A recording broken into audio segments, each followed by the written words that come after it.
विश्वास की शक्ति। शबरी को आश्रम सौंप कर महर्षि मतंग जब देवलोक जाने लगी तब शबरी भी साथ जाने की जिद करने लगी। शबरी की उम्र 10 वर्ष थी। वो महर्षि मतंग का हाथ पकड़ रोने लगी। महर्षि शबरी को रोते हुए देख व्याकुल हो उठे। शबरी को समझाया, पुत्री, इस आश्रम में भगवान आएंगे, यहाँ प्रतीक्षा करो। अबोध शबरी इतना अवश्य जानती थी कि गुरु का वाक्य सत्य होकर रहेगा। उसने फिर पूछा, कब आएंगे? महर्षि मतंग त्रिकालदर्शी थे। वे भूत भविष्य सब जानते थे। वे ब्रह्म ऋषि थे। महर्षि शबरी के आगे घुटने के बल बैठ गए। शबरी को नमन किया। आसपास उपस्थित सभी ऋषिगण असमंजस में डूब गए। ये उलट कैसे हुआ? गुरु यहाँ शिष्य को नमन करे, ये कैसे हुआ? महर्षि के तेज के आगे कोई बोल न सके। महर्षि मतंग बोले, पुत्री, अभी उनका जन्म नहीं हुआ है। अभी दशरथ जी का लग्न भी नहीं हुआ है। उनका कौशल्या जी से विवाह होगा। फिर भगवान की लंबी प्रतीक्षा होगी। फिर दशरथ जी का विवाह सुमित्रा से होगा। फिर प्रतीक्षा। फिर उनका विवाह कैकेयी से होगा। फिर प्रतीक्षा। फिर वो जन्म लेंगे। फिर उनका विवाह माता जानकी से होगा। फिर उन्हें 14 वर्ष वनवास होगा। फिर वनवास के आखिरी वर्ष माता जानकी का हरण होगा। तब उनकी खोज में वे यहाँ आएंगे।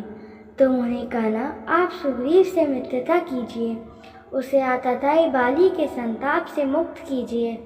आपका अभिष्ट सिद्ध होगा और आप रावण पर अवश्य विजय प्राप्त करेंगे।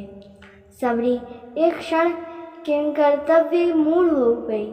अबोध शबरी इतनी लंबी प्रतीक्षा के समय को माप भी नहीं पाई।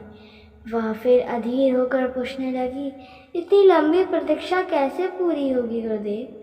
महर्षि पतंग बोले, वे ईश्वर हैं, अवश्य ही आएंगे। यह भावी निश्चित है, लेकिन यदि उनकी इच्छा हुई तो काल दर्शन के इस विज्ञान को परे रख वे कभी भी आ सकते हैं। तीनों लोग तुम्हारे गुरु के रूप में मुझे याद रखेंगे।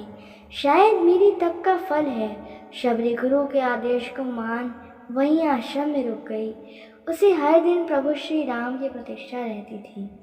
वह जानती थी समय का चक्र उनकी उंगली पर नाचता है। वे कभी भी आ सकती हैं। हर रोज रास्ते में फूल बिछाती, हर क्षण प्रतीक्षा करती, कभी भी आ सकते हैं। हर तरफ फूल पर बिछाकर शबरी बूढ़ी हो गई, लेकिन प्रतीक्षा उसी अबोध चित्त से करती रही। उसके बिछाए फूलों पर प्रभु श्री राम के चरण पड़े। शबरी का कंठ अवरुद्ध हो गया। आंखों से अश्रुओं की धारा फूट पड़ी। गुरु का कथन सत्य हुआ। भगवान उसके घर आ गए। शबरी की प्रतीक्षा का फल ये रहा कि जिन राम को कभी तीनों माताओं ने जूठा नहीं खिलाया, उन्हीं राम ने शबरी का जूठा खाया। अद्भुत, सुंदर, अति सुंदर, भाव विभोर कर देने वाला प्रसंग। अगर आपको हमारी कहानियाँ अच्छी लगी तो हमारे चैनल स्पिरिचुअल स्तुति श्लोक को सब्सक्राइब करें, लाइक करें और ज़्यादा से ज़्यादा शेयर करें। धन्यवाद।